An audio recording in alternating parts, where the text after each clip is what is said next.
Welcome to Tower Talk Business Radio, where we bring you conversations with the top business minds on Long Island and around the nation every week. Featuring expert consultants and small business owners who have found success but are also willing to share their top tips, failures, and give gritty, matter-of-fact advice based on their firsthand experience. Now, let's get down to business on Tower Talk Business Radio on the voice of Nassau Community College, 90.3 WHPC. Hello and welcome to Tower Talk Business Radio, powered by the Nassau Community College Foundation. My name is Ray Schwetz, AVP of Community Relations at Jovia Financial Credit Union, along with Donyshia Boston-Hill, CEO, Keeper their Brand, Marketing and Digital Agency, and we're focused on being the premier resource for business and entrepreneurship.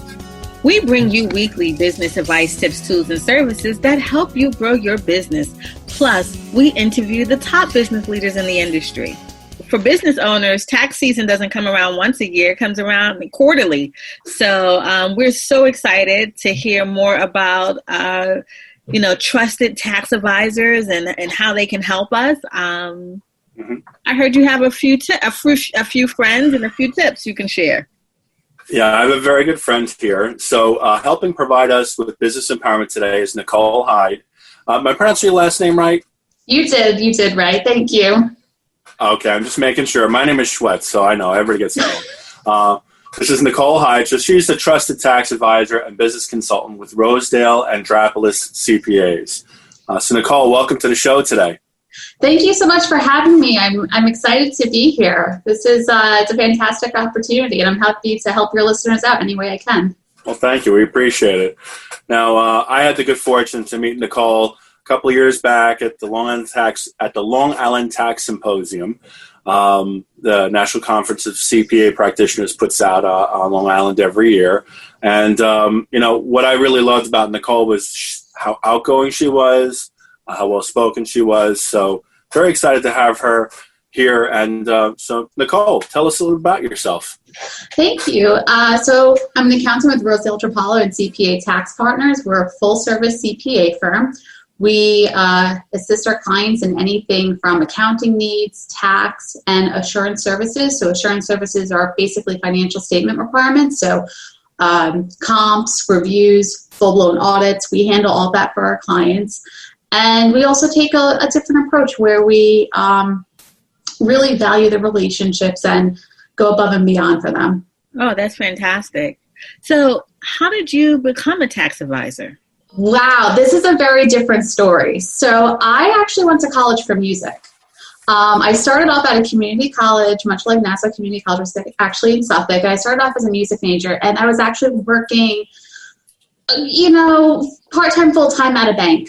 And I had a very honest conversation with my flute professor and was just basically like, how do you make a living doing this? How do you support yourself on Long Island? What gigs out there? Like, how do I even run a flute studio to teach lessons? And after that, she kind of gave me some advice and eye-opening experiences. I was like, you know what? I need to find a career that's a little bit more stable and can provide a living.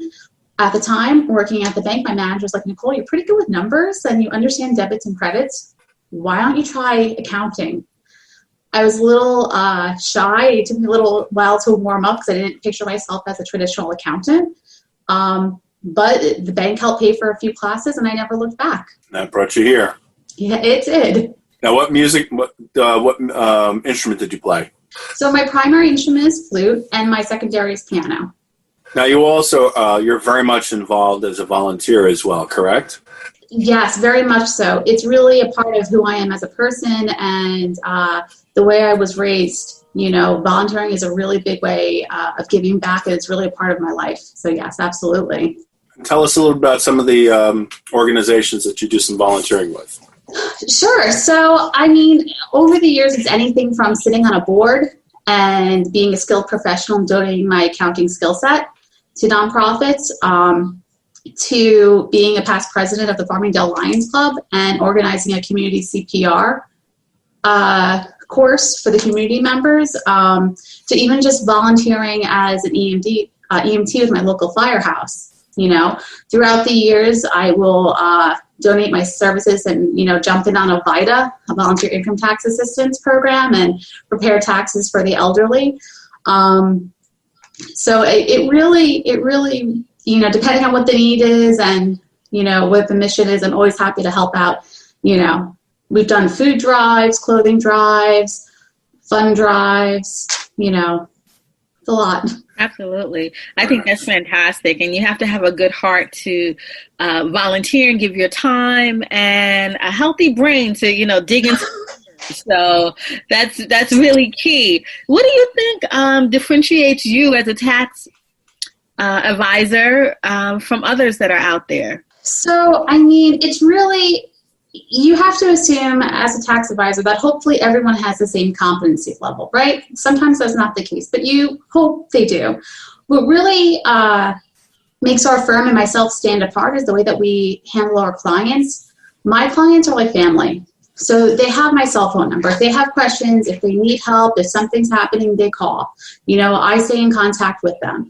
I'm also an advocate for them.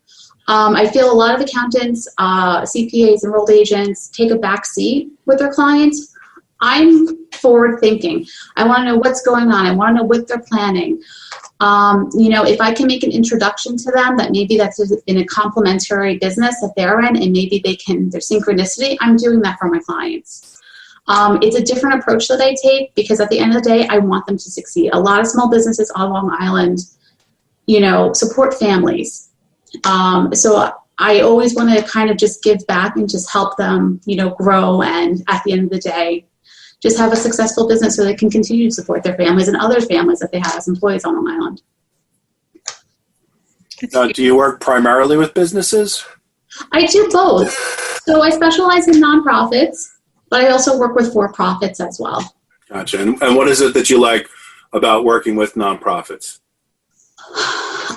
You know what? At the end of the day, if I'm going to do accounting, I want to do accounting for good. I want to figure out a way that I can help their mission, whether it's, solving low-cost housing on Long Island or helping them, find additional resources. Accounting skill sets, it's highly needed and sought after in nonprofits. And a lot of times the smaller nonprofits, especially with everything going on in these uncertain times, they don't have the funding for skilled professionals to come in and help them. They can't afford a CPA firm to come and help. So it's just a great way to give back. It's a great way to meet people and just be involved and do something better to help those in need. Very nice. Now, how have things been working for you?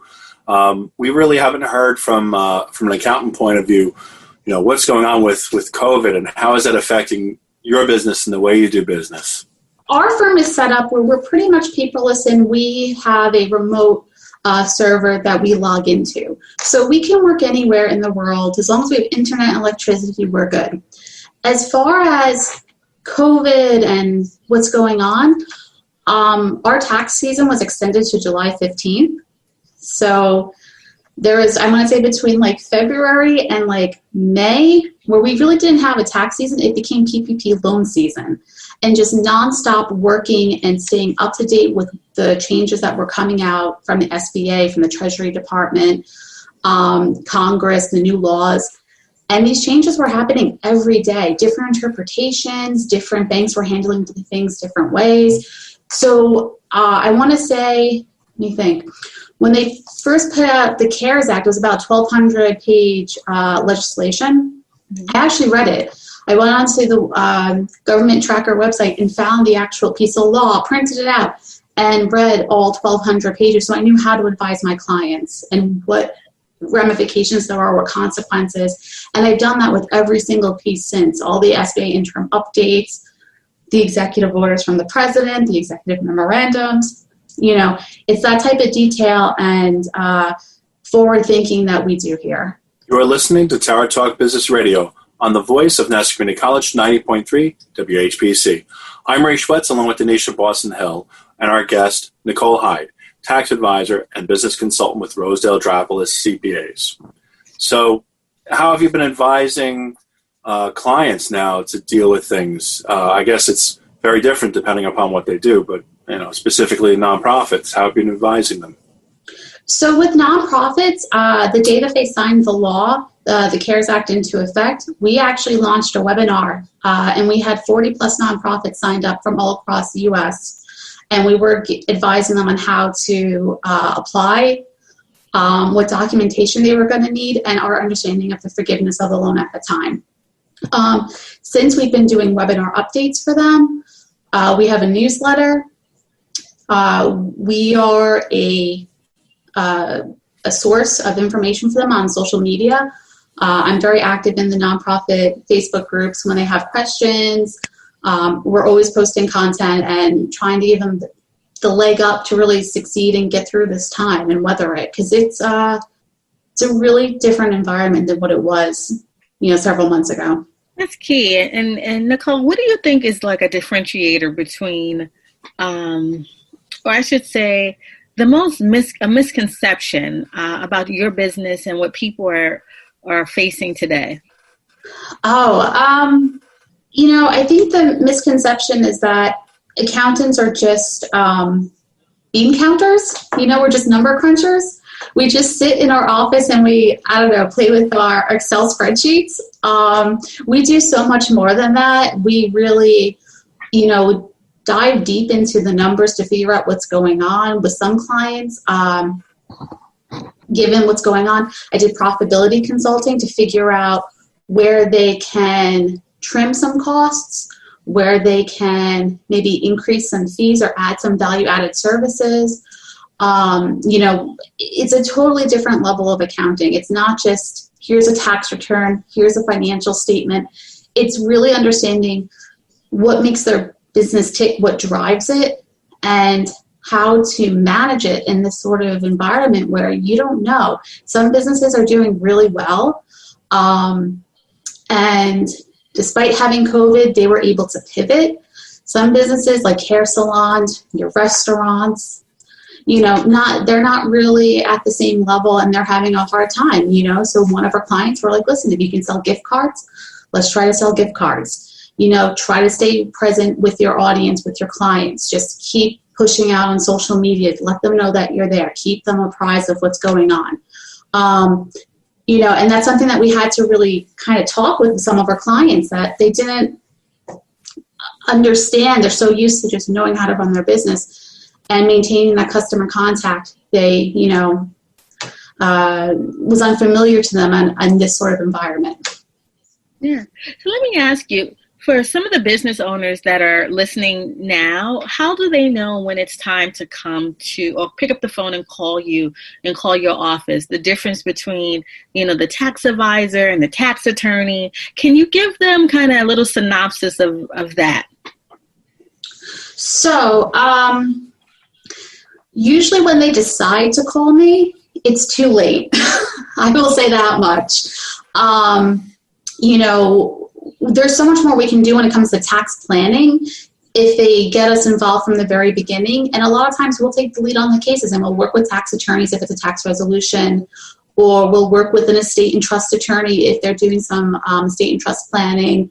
So it's always best to get us involved early on, preferably before the year end so we can do some tax planning. As far as differences between tax accountants and tax attorneys, depending on the credentialing that they have, tax attorneys are obviously allowed to practice in tax court and other U.S. courts where we're allowed to represent before the IRS and state taxing authorities, but we would have to go for an additional credential to be able to represent clients in a tax court. So I'm not sure if that answers the question. I think it does. And I think, we have so many business owners or entrepreneurs listening. So I think that's key information for them so that they can know how to move forward. There's even some people who listen, some of our listeners are, those visionaries that they have the idea of a business, but they're not sure when to start, or they actually registered yesterday for a new business certificate. So different levels, and people, this is the place where we're trying to give them a lot of advice, tips, and tools. So thank you for that. No, you brought up a great point. So when they're starting to form their business, the perfect time to reach out, because we're going to help advise them on the best entity selection and what that means tax liability wise. Some people get stuck on the LLC or the S Corp, so that's really good to know. So everyone, listen up, call Nichole and her team so they can help you out in advance. Nichole, can you give us an example of a business that you work with and how you were able to help them? Sure. Just an overall example or a pandemic example? You know what? Why don't you do one of each? Okay. So a pandemic example, we had a client, a nonprofit, which employed maybe about 50 or so employees, really struggling before COVID, change in boards, the typical nonprofit thing that you see when leadership might be lacking a little bit and funding and development's not as strong as it should be. We were able to get them a PPP loan and first round funding to secure payroll, so they didn't have to furlough any employees. So that was a really huge success. Because the way we think about it is that if they had to furlough employees, yes, employees might keep going on unemployment, but that's a lot of stress. It's a lot of heartache. We don't want that to happen, so we really went above and beyond and worked with the banks to get it done for them.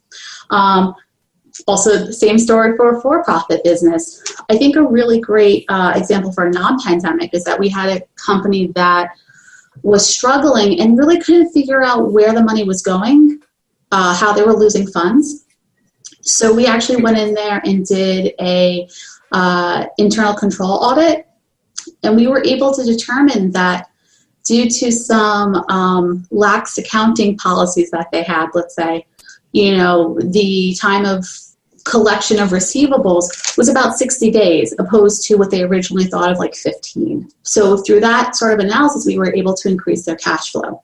And then you have all the the scary IRS and New York State tax audits that we help clients with, where we, save them tax dollars, or they get a scary letter in the mail saying that they owe the IRS, $5,000 in back taxes. And we go and we represent them in an audit, and we usually have a very good rate of success with them. So now, what would you recommend for someone? Everything that you keep on top of, that's a lot of knowledge, and that's a lot. I don't know how you keep it all in your head, much less tell people about it. But how do you keep on top of that, and how would you advise other business advisors to stay on top of this sort of thing? So before the pandemic, I would say I would do continuing education at least once a month on certain topics, whether they're updates for tax law or FASB pronouncements. In this pandemic environment, in the beginning was almost like every day, every other day, where 2 hours was just spent going through whatever was updated and how it would apply to our clients. Now it's slowed down a little bit, and it's maybe like once every 5 days. The big thing is that you have to be, for me, I'm a speed reader, so I can digest information really quickly. And then it's just having a great source of professionals that you can bounce things off of.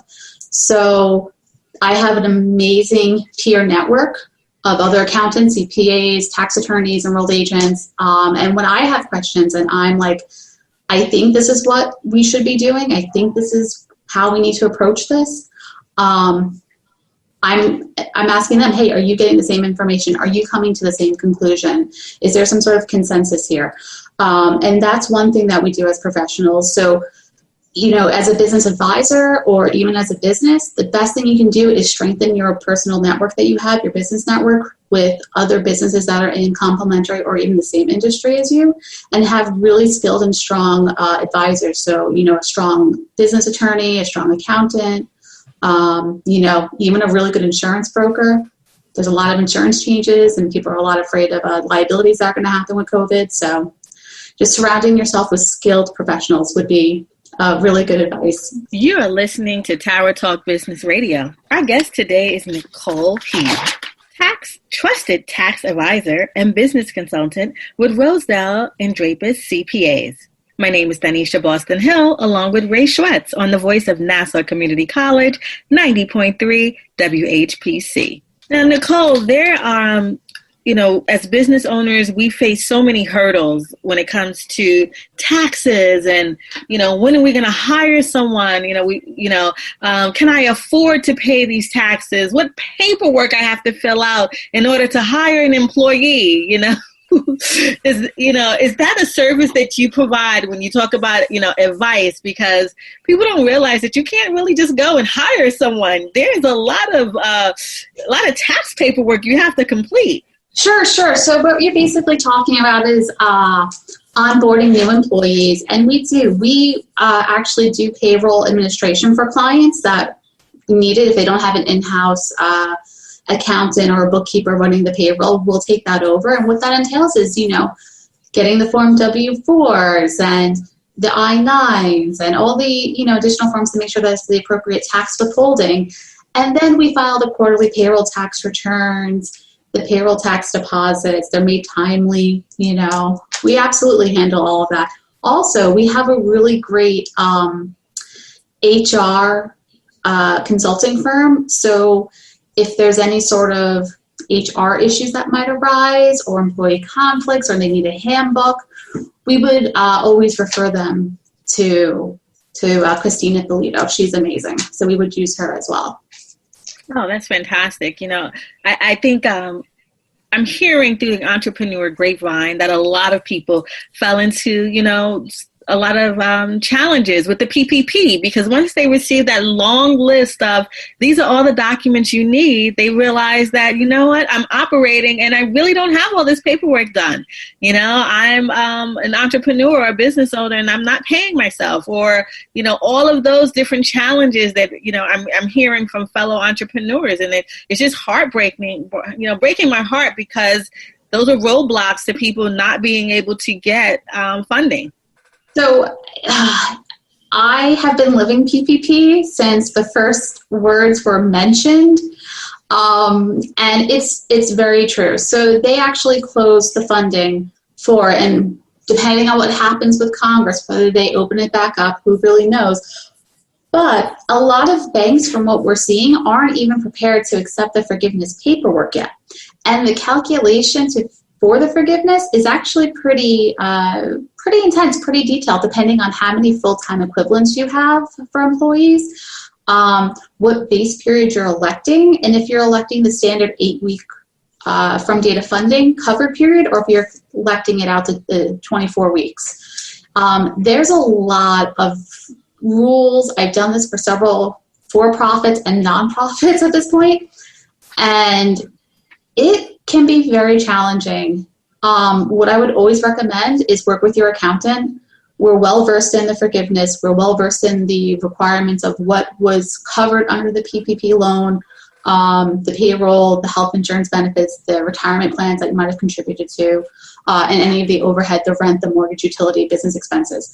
So we're very well-versed in that. I would work with a professional to do this. Don't try it on your own. Hey, listen, folks, anyone who can read 1,200 pages of tax information has our support. So, Nichole, that is just phenomenal. So very impressive, and a testament to the professional that you are. And I think everyone out here that you're working with, they're so lucky to have you.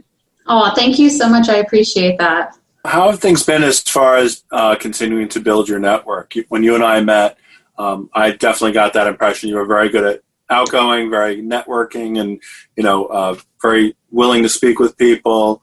How have things been with that aspect of things now? You know what? It's even better. So I am still always looking to network with people on LinkedIn. I'm an open networker, so people can reach out to me. I'm always happy to accept an invitation and hop on a one-on-one call to learn more about what they do.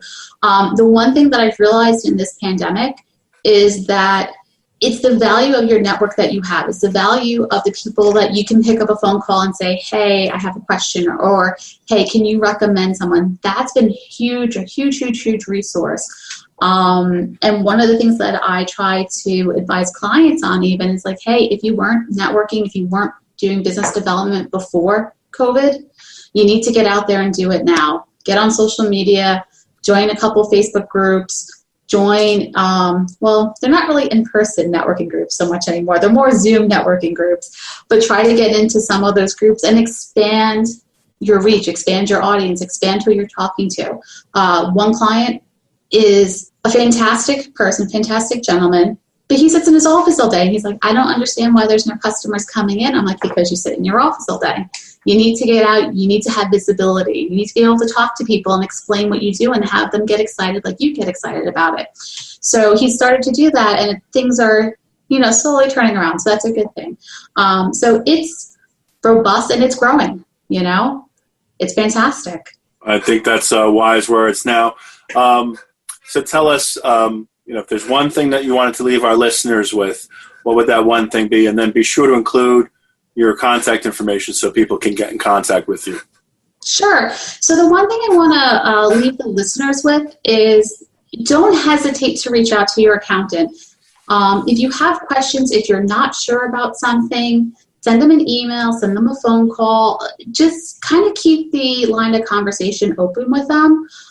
They are there to help. If you feel like your accountant isn't really servicing you or giving you the answers that you need, especially with all the changes going on, then don't be afraid to get a second opinion from another accountant and say, hey, this is what I'm getting from my current accountant. I'm thinking about switching. Do you have time for a consult call? Another thing is don't get your information from your gardener or your landscaper or your doctor, because 9 times out of 10, it's wrong. I had a client tell me some crazy tax law change, and I was like, that's not true. Where'd you get your information? They're like, oh, my landscaper told me. It's like, nope, not a valid resource there. Not good. So those were some points I would recommend. The other thing is that if people want to reach out to me, they can email me at nhyde@rosedaledrapalas.com. They can always reach me by my phone. Direct line is 347-921-1952. Or they can find me on LinkedIn. I have a great little Calendly app, and they can schedule a time to Zoom with me, and we can kind of go through a consult of what they're looking for and some of the needs that they might need to be addressed. Thank you so much, Nichole. We really appreciate you being with us. You shared a lot with us in a short period of time. Thank you so much. Oh, thank you so much for having me. It was such a pleasure. Yes, a wealth of knowledge and information. Thank you so much for sharing. I'll share a little bit of DB's philosophy. You make a living by what you get. You make a life by what you give. And Nichole is giving back daily. That's a quote from Winston Churchill. We want to thank you for being with us. My name is Ray Schwetz, along with Donyshia Boston-Hill, your co-host and producers. This is an NCC Foundation Business Leaders Council production. Visit ncc.edu/WHPC for more information. Available on iHeartRadio as a podcast in iTunes, Android Podcasts, and Spreaker. This has been Tower Talk Business Radio, powered by the Nassau Community College Foundation, on the voice of Nassau Community College, 90.3 WHPC.